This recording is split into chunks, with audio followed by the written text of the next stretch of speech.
রাষ্ট্রের একজন দুর্নীতিবাজ কর্মচারী তৎকালীন পাবনা জেলার ভ্যাটের কমিশনার জাহিদুল ইসলাম এর কারণে এত বড় একটি প্রতিষ্ঠান, যে প্রতিষ্ঠানটি 2017-2018 অর্থ বছরে রাজশাহী বিভাগের জেলা পর্যায়ে ব্যবসায়ী খাতে সর্বোচ্চ মূল্য সংযোজন কর ভ্যাট পরিশোধকারী হিসেবে সম্মাননা প্রদান করেছিল, সেটাই হুমকির মুখে পড়ে যায়।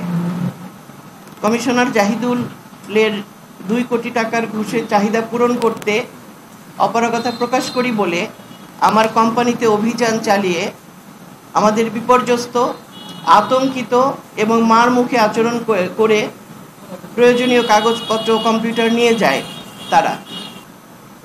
পচনধারা সেই সময়ে আমি চারপাশে দুর্নীতিবাজদের সদর্প দাপট দেখে নিজেকে গুটিয়ে নিতে বাধ্য হই। দীর্ঘ 4 বছর বন্ধ রয়েছে আমাদের সবার জনপ্রিয়, সবার প্রাণপ্রিয় ইউনিভার্সাল গ্রুপ।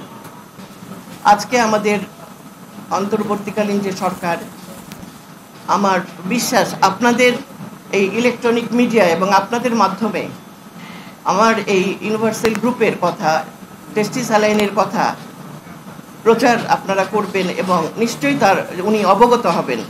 আমি একজন মহিলা শিল্পোদ্যোক্তা, সারা বাংলাদেশে আমাদের টেস্টি স্যালাইন, আমাদের ইউনিভার্সালকে টেস্টি স্যালাইন, আমাকে টেস্টি স্যালাইন ম্যাডাম বলা হয়।